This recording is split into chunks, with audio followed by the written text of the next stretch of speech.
নমস্কার, শুভ দুপুর বন্ধুরা। আমি ছন্দা, তোমাদেরকে আমার আরও একটি নতুন ব্লগে অনেক অনেক অনেক স্বাগত জানাচ্ছি। আশা করছি যে যেখানে আছো খুব ভালো আছো, সুস্থ আছো। আমিও বেশ ভালো আছি। হ্যাঁ, শুভ দুপুর বললাম বন্ধুরা। তো এখন ঘড়িতে ওই 3টে এরকম 3:30 মতো বাজে। তো বর্মশাই হঠাৎ করে বললো যে একটু চলো গাড়িটা বের করে টুক করে কোথাও কাছে পিঠে একটু ঘুরে আসি, মানে গাড়িটা চালানোর জন্যই আর কি। আর বৃষ্টি পড়ছিল, ওয়েদারটাও বেশ ভালো ছিল, তাই না করলাম না। কারণ তাড়াতাড়ি চলেও আসতে হবে সন্ধ্যের আগে, কারণ ছেলেদের তো পরীক্ষা চলছে। দুপুরের টাইমটা একটু রেস্ট নিই, ঘুমাই, তো না ঘুমিয়ে তাই জন্য বেরিয়ে পড়লাম। তো যাই হোক, কোথায় যাব এখনও পর্যন্ত জানি না। তারপরে যেতে যেতেই হঠাৎ প্ল্যান হলো। তো দাদা ছিল, সাথে ছিল ড্রাইভার, আর বড়মশাই যদিও চালাচ্ছিল কিন্তু ড্রাইভার সাথে ছিল। একটু নতুন গাড়ি যেহেতু একটু শিখিয়ে টিখিয়ে দিচ্ছিল। তো যাই হোক, পরে জানতে পারলাম যে আমরা হরিপালের দিকে যাচ্ছি। হরিপালে একটা রাজবল্লভহাট বলে একটা জায়গা আছে, যেখানে রাজবল্লভী মায়ের মন্দির আছে। তো নাম শুনেছিলাম অনেক, কিন্তু কোনো দিন যাওয়া হয়ে ওঠেনি। তো সেখানেই আমরা যাচ্ছি। আর ওয়েদারটা জাস্ট মাস্ত ছিল, জানো তো। তো যাই হোক, সুন্দর ভিউ দেখতে দেখতে আমরা মন্দির প্রাঙ্গণে চলে এসেছি। আর বাইরে থেকেই দেখো, এখানে দেখে তো মনে হচ্ছে একটা সুন্দর তীর্থক্ষেত্রের মতো পুণ্যস্থান, দোকানপাট সবই রয়েছে। আর যেহেতু বিকালের দিকে গেছি ভাত ফাত খেয়ে, তাই আমরা কোনো পুজো দিইনি, জাস্ট মন্দিরটা ঘুরে দেখছিলাম। আর মন্দিরটা দেখার পর এতটাই ভালো লাগছিল যে আমরা সিদ্ধান্ত নিয়েই ফেলেছি যে আবারও আসবো ফুল ফ্যামিলি নিয়ে, সকলকে নিয়ে, ছেলেদের নিয়ে। আর এখানে ভোগ প্রসাদেরও ব্যবস্থা আছে। আর এটা হচ্ছে বন্ধুরা নাট মন্দির। তো বাঁদিকে যেগুলো দেখতে পেলে ওগুলো হচ্ছে শিবের মন্দির, আর তারপরেই আছে মেন মায়ের মন্দির। এই মা যদিও রাজবল্লভী মা নামে পরিচিত, কিন্তু শ্বেতকালী নামেও পরিচিত। শুনেছি নাকি রাজবল্লভী মায়ের মা দুর্গা, মা কালী আর মা সরস্বতীর মিশ্রণ সৃষ্ট এই মা। তো খুবই জাগ্রত। তো অনেকে অনেক দূর দূর থেকেই আসে। হরিপাল থেকে বন্ধুরা নেবে, এখানে বাস পাওয়া যায়, তারপরে তোমার টেকার পাওয়া যায়। মাত্র 30 টাকা দিয়ে তোমরা চলে আসতে পারো।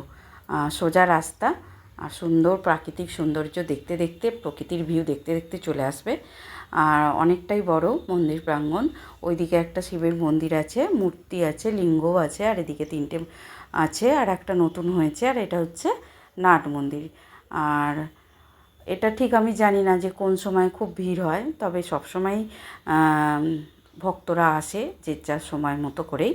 আর 1:30টা থেকে ভোগের ব্যবস্থা আছে, ভোগ প্রসাদের, তার জন্য 30 টাকা দিয়ে আর কি প্রসাদ নিতে হয়, মানে টিকিট কাটতে হয়। তো চলো, আমাদের ওখানে প্রণাম করা হয়ে গেছে। এবার আমরা যেখানে আর কি প্রসাদ দেওয়া হয়, মায়ের ভোগ হয়, সেখানটাতেই যাচ্ছি। তো কাছে পিঠের মধ্যে, কম খরচের মধ্যে সুন্দর একটা দিন ভালোভাবে কেটে যাবে বন্ধুরা। মায়ের দর্শন হবে, বাচ্চারা থাকলে খেলতে পাবে, অনেকটা জায়গা রয়েছে একদম রোডের সামনে। পরিবেশটাও খুব সুন্দর, তোমরা চাইলেই আসতে পারো। আমি তো সত্যি খুব খুশি যে 2-3 ঘন্টার জার্নি আমাদের হলো, তবে হ্যাঁ, বেশ ভালো লাগলো। 2-3 ঘন্টা অতটাও নয়, তো ট্রেনে করে এলে আরোই কম হবে। তো যাই হোক, বেশ ভালো লাগলো। আর এখানে দেখতে পাচ্ছ পিতলের বড় বড় হাঁড়ি, এতে কিন্তু ভোগ রান্না হয়। তো মাকে নাকি মাছ দেওয়া হয়, প্রসাদে মাছ রাখা হয় ভোগে। তো আমরা যখন গেছিলাম তখন তো রান্না খাওয়া সব কমপ্লিট, আর পরের দিনের জন্য হয়তো ব্যবস্থা চলছিল। এখানে শাক রাখা রয়েছে, আর এখানেই বসিয়ে ভোগ প্রসাদ খাওয়ানো হয় আর কি লোকজনকে, আর রান্নার আয়োজনও এখান থেকেই করা হয়। তো সেই জায়গাটাই আমরা একটু ঘুরে ঘুরে দেখছিলাম। খুবই বড় জায়গা, সুন্দর ব্যবস্থা আছে, বেশ ভালো লাগলো, আর ভালো লাগবেও। আর এটা হচ্ছে পিছন দিকের, মানে যেখানে আমরা ভোগ, মানে যেখানে ভোগ রান্না হয় সেদিকে একটা গেট আছে। আর ওই দেখো যেদিকে আমরা ঢুকলাম আর কি, মেন দরজা, আর এই পাশটাই ছিল আর কি একটা ঘাট। সেখানে আর কি ঠাকুরের বাসন টাসন মানে এই যে ভোগ রান্না হয় তার বাসন মাজা হয়। আর এটা হচ্ছে স্নানঘাট, এখানে ভক্তরা স্নান করে তারপরে মায়ের পুজো দেয়। তবে হ্যাঁ, যেটা একটা খারাপ লাগলো সেটা হচ্ছে মন্দিরের বন্ধুরা কোনো রকম পরিষ্কারের ব্যবস্থা দেখলাম না। যেমন স্নানঘাটটা নোংরা ছিল, জলে নোংরা ছিল, তেমনই মন্দির প্রাঙ্গণটার কিন্তু ভালোই নোংরা। হয়তো অন্য সময় পরিষ্কার হবে, হয়তো সকালে পরিষ্কার হয়েছিল, আমরা বিকালের দিকে গেছি হয়তো সেই কারণে। তবে হ্যাঁ, সব সময় একটা পরিষ্কারের ব্যবস্থা রাখা উচিত, যেহেতু ভক্তরা এখানে আসে, অনেক দূর দূর থেকে আসে। আর এসেই যদি একটা নোংরা দেখে না, একটা সেই যে ভক্তির ব্যাপারটা কিন্তু ঠিকঠাক করে আসে না। তো যাই হোক, আমরা সমস্ত মন্দির দর্শন করে সমস্ত জানকারি নিয়ে বাইরে বেরিয়ে কিছুক্ষণ আমাদের হাতে সময় ছিল, আমরা একটু ঘুরে ঘুরে দেখছিলাম। কিন্তু বাইরেটায় দেখলাম এসে কেউ ঝাড়ু দিচ্ছে, কিন্তু ভিতরটা অপরিষ্কার রয়েছে, যেটা আরও বেশি খারাপ লাগলো। তো যাই হোক, এখানে বাচ্চাদের খেলনার রয়েছে, দোকান রয়েছে অনেকগুলো। যেহেতু আমি ছেলেদের নিয়ে যাইনি, এখানে বায়না করার কোনো প্রশ্নই নেই। তারপরে যাই হোক, খুব সুন্দর করে ঘুরে টুরে আমরা আবারও বেরিয়ে পড়লাম। এখান থেকে যাওয়ার ইচ্ছা আছে রামকৃষ্ণ মঠে। রামকৃষ্ণ মঠ বলতে রামকৃষ্ণ মঠের যে একটা শাখা আছে এখানেই আছে, তো সেখানটায় একটা আশ্রম আছে আর কি, সেখানটাতেই যাব। তো চলো যাওয়া যাক।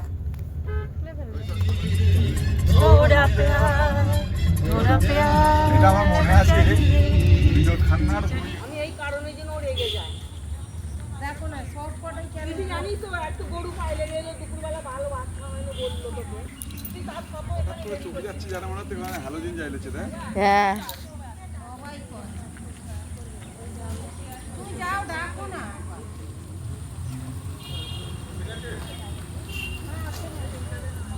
তো বন্ধুরা, দেখতেই পেলে আমরা চলে এসেছি। এখান থেকে আমরা এন্ট্রি করছি ভিতরে।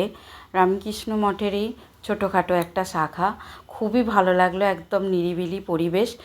সবটা আমরা ঘুরে দেখতে পারিনি, কারণ প্রায় সন্ধ্যা হব হব হয়ে এসেছিলো আর আমাদেরকে ফিরতেও হবে। তো সেই জন্য যতটা তাড়াতাড়ি করে দেখা যায় আর কি দেখে নিলাম।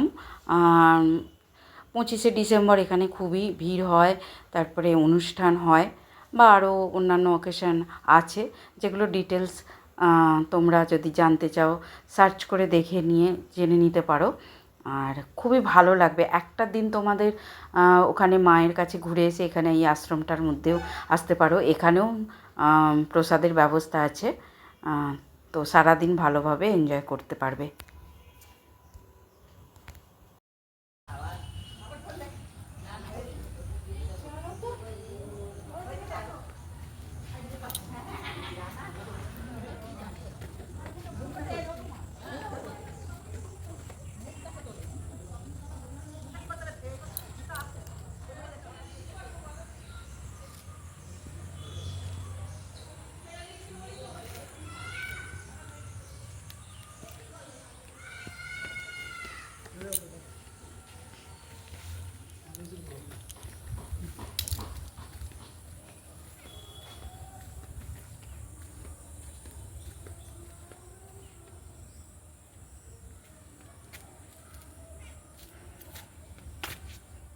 তো বন্ধুরা, চলো এবার সিঁড়ি দিয়ে উপরে উঠে দেখা যাক কী আছে। তো সিঁড়ি দিয়ে উপরে উঠছি, আর এত নিরিবিলি শান্ত পরিবেশ কি বলবো বন্ধুরা, মনে হচ্ছিল এখানে অনেকটা সময় কাটাই। যে মাথার মধ্যে একটা চাপ থাকে না, সব মানুষেরই টেনশান থাকে, চাপ থাকে, একদম রিলিফ হয়ে যাবে, সত্যি বলছি, এতটাই সুন্দর। এখানে স্বামীজির একটি শয়ন কক্ষ আছে, যেখানে স্বামীজির একটি ছবি আছে, বিছানা আছে। এখানে কোনো এক সময় স্বামীজি এসেছিলেন, বিশ্রাম নিয়েছিলেন। আর এদিকে একটা সিঁড়ি আছে, যেটা এখন আপাতত বন্ধ আছে। আর সামনেই আছে মায়ের ঘর, মা শারদার ঘর। এখানেও মা এসেছিলেন কোনো এক দুর্গাপুজোর সময়। এই লেখাটা পড়ে নাও, তাহলেই বুঝতে পারবে। তো এখানে এসে মা থাকতেন আর কি, থেকেছিলেন। আর এখানে মায়ের সেই সময়কার যারা ছিলেন, মায়ের বাবার মানে রামকৃষ্ণদেবের, স্বামীজির সমস্ত গুরু বলো, শিষ্য বলো বা অন্যান্য যারা ছিলেন তাদের ছবি রয়েছে। এখানে আমার বর্মশাই বসে পড়েছে একটু শান্তিতে, দাদা দাঁড়িয়ে আছে। আমি একটু ঘুরে ঘাড়ে এদেরটা দেখেছিলাম, মানে দেখছিলাম, তো আমি একটু রেস্ট নিয়েছিলাম, বসেছিলাম। বেশ ভালো লাগছিল। আর এইদিকে দেখো এক চিলতে খোলা ছাদ রয়েছে, যেটা থেকে ওপারে দৃশ্য দেখা যাচ্ছে। সামনে একটা পুকুর আছে, মানে খুলে ওই গেটের ওপারে যদি যেতে পারতাম বেশ ভালো করেই দেখা যেত। আমি চেষ্টা করেছিলাম উপরে ছাদে যাবার, কিন্তু ছাদ বন্ধ ছিল।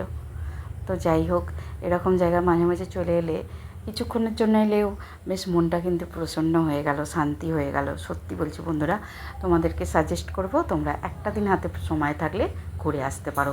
একেবারে কম খরচে অনেক শান্তি। সব সময় বন্ধুরা সম্ভব হয় না অনেক অনেক দূরে যাওয়ার, তীর্থ করে আসার, কিন্তু আমাদের ঘরের কাছে খুঁজে ফিটে দেখলে এরকম অনেক জায়গা থাকে যে সম্বন্ধে আমাদের ধারণাই নেই, আমরা কোনো দিন যাইনি।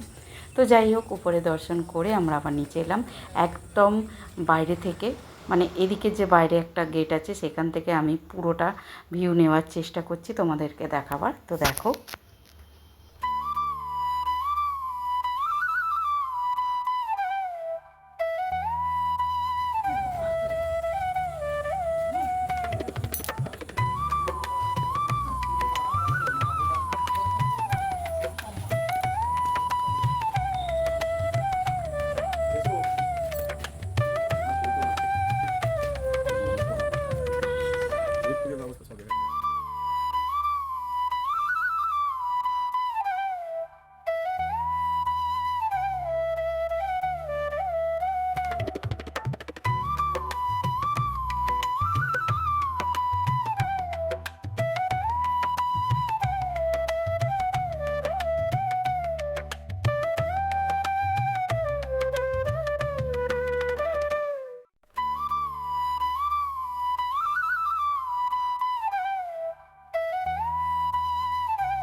ঘরে মায়ের ভোগের ঘরে সব কিছু দিয়ে দেবে, দিয়ে দরজা বন্ধ করে চলে অটোমেটিক সব রান্না রেডি।